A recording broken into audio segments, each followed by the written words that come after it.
이란은 오만 근처에서 인도 선박 하디알리를 공격해 불을 지르고 침몰시킨 사건의 중심에 등장하면서 바다에서 이성을 잃었습니다. 2026년 5월 15일 금요일 걸프만의 위기가 고조되고 있었습니다. 해당 선박은 14명의 승무원을 태우고 상업 항로를 따라 항해 중이었습니다. 피격된 후 선박에 불이 붙었고 결국 여러 국가의 석유, 무역, 안보의 중요한 지역에서 침몰하고 말았습니다. 오만 해양경비대가 모든 승무원을 구조했기 때문에 사망자는 없었지만 정치적 피해는 막대했습니다. 테헤란은 두려움을 무기로 삼으려 했고 민간 선박의 항로를 노렸습니다. 바로 그때 도널드 트럼프가 항로를 개방하고 협박을 드러내기 위해 압박을 가하고 있었습니다. 예전에는 말로만 하던 위협이 이제는 바다에서 실제 행동으로 옮겨졌습니다. 거대한 선박 한 척이 침몰했고 또 다른 선박은 아랍에미리트 근처에서 납포되었습니다. 그리고 한 정권은 절망과 고립, 통제력 상실을 드러내면서도 힘을 과시하려 하고 있습니다. 이 모든 이야기는 곧 전해드릴 예정이니 채널 구독으로 정확한 실시간 정보를 받아보세요. 최고의 저널리즘 퀄리티로 전달합니다. 신뢰의 기준 밀소날베스입니다. 이란이 위험한 위기를 촉발시켰습니다. 바다에서 인도 선박 하디알리가 오만 근처에서 공격을 받은 후 불이 나 침몰했습니다. 이 선박은 소말리아에서 아랍에미리트 샤르자로 향하던 중이었습니다. 이 사건은 테헤란이 공개적으로 도발 모드에 돌입했다는 또 다른 신호입니다. 그것은 군함도 아니었고 군사 기지도 아니었으며 이란 영토를 공격하는 선박도 아니었습니다. 그것은 인도인 선원들이 타고 있던 민간 선박으로 정권이 그 통로를 바꾸려 드는 지역에서 피격됐습니다. 인도는 이번 사건을 용납할 수 없다고 밝혔고 이 점은 중요합니다. 왜냐하면 뉴델리는 해양 위기 상황에서 빈말만 하지는 않기 때문입니다. 알리는 이란을 상대로 한 군사 임무가 아닌 상업 운송 중이었습니다. 바로 그 점에서 이 사건은 더 심각해집니다. 테헤란, 워싱턴, 이스라엘 그리고 걸프 해역의 항로 통제를 둘러싼 분쟁 속에서 민간 선박이 표적이 될 때 모든 선주에게 주는 신호는 단순합니다. 이 지역을 통과하는 것 더 비싸지고 더 위험해졌으며 더 불안정해졌습니다. 압박은 더욱 커졌습니다.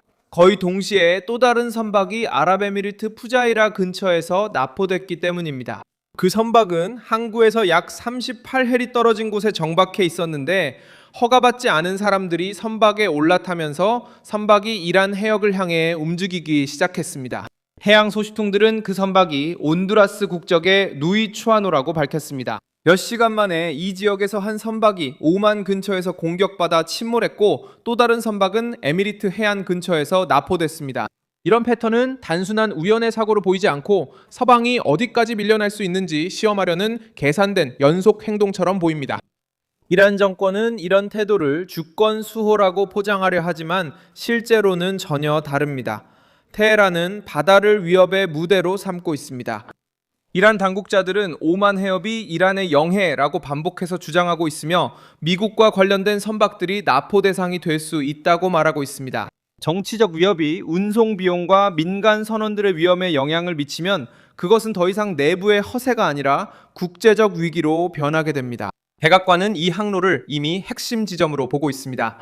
도널드 트럼프는 베이징에서 시진핑과의 회의에서 호르무즈 해협의 개방을 전략적 의제로 삼았습니다. 중국이 석유의 흐름을 원하고 인도가 자국 선박의 보호를 원하며 아랍 국가들이 에너지 수출을 원하고 서방이 가격 폭등을 피하고 싶다면 누구도 이란이 중요한 해협을 독점적으로 통제하도록 내버려둘 수 없습니다. 바로 그 지점에서 트럼프는 테헤란을 궁지로 몰아넣습니다. 이란은 선박을 침몰시키고 납포하면서 힘을 과시하려 하지만 결국 해상에서 공포를 조성해야만 육상, 공중 그리고 자국 내에서의 군사력 약화를 보완할 수 있음을 드러냅니다. 미국 의회에서 브래드 쿠퍼 제독 미국 중구사령부 사령관은 에피퓨리 작전 이후 이란의 군사력이 극적으로 약화되었다고 말하며 이러한 상황을 강조했습니다. 그에 따르면 이란의 드론, 미사일, 해군을 위한 방위 산업 기반이 90% 약화되었으며 이란 해군은 재건을 시작하는데 5년에서 10년이 걸릴 수 있다고 합니다. 이 발언은 현 상황 설명에 도움이 됩니다. 군사 구조가 타격을 입은 정권은 충격적인 행동, 간접적인 공격, 그리고 상업 항로에 대한 위협으로 약점을 보완하려고 합니다. 바다에서 거인처럼 보이고 싶어 하지만 폭격과 전력 상실로 생긴 큰 손실을 감추려는 행동입니다. 다음 단계는 워싱턴과 그 동맹국들 그리고 그 항로에 의존하는 국가들의 손에 달려 있습니다.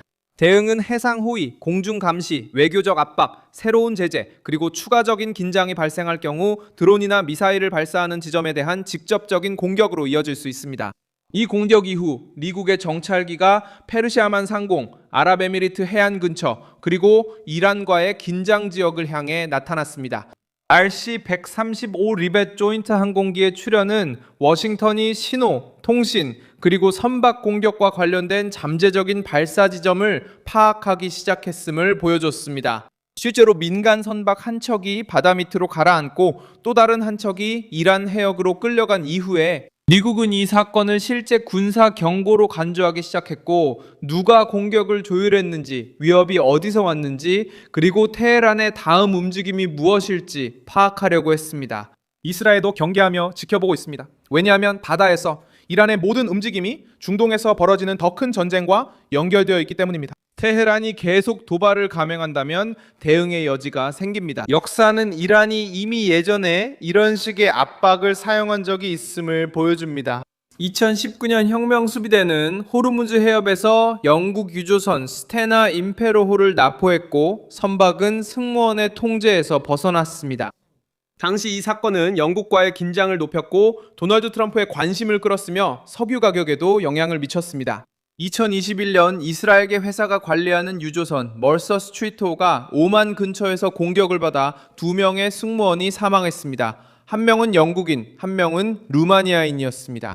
이러한 사건들은 나잘리가 이번 연쇄 사건에 더욱 심각한 경고로 등장했음을 보여줍니다. 민간 선박을 침몰시키는 것은 사망자가 없더라도 평범한 노동자들의 생명을 정권, 세계 무역, 군사력 간의 힘겨루기 속에 놓이게 하기 때문입니다.